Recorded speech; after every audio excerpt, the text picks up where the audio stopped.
Hi, this is Raksha, and in this video, I'll explain the most common reasons why your ID proof might have been rejected during verification and how you can fix it.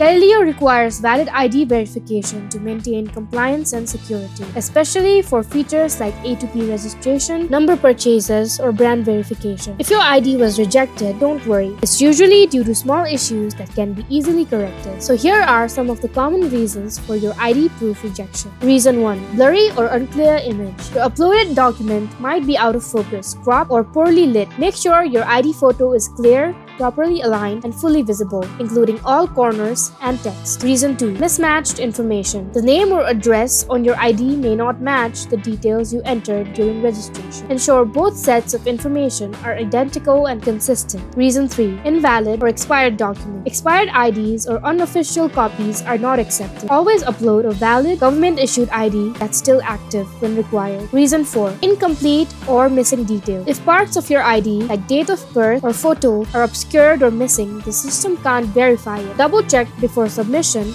that all required fields are visible. Reason 5. Unsupported file type or size. Only certain file types are accepted in certain situations, and there might also be size limits. If your upload fails, try compressing or converting your file to the recommended format. Reason 6. Incorrect country or region details. For services like A2P registration, you must use a non-VoIP number and physical address from the US or Canada. Using mismatched region details can cause automatic rejection. What to do next? If your ID proof has been rejected, simply re-upload corrected version following these tips. Or if you are unsure what went wrong, contact Calilio's 24/7 support team through the live chat box. And that's it. Those are the main reasons your ID proof might have been rejected and how to fix them quickly. With the right file and accurate details, your verification should go through smoothly. For any assistance, Calilio's support team is always ready to help. Thanks for watching.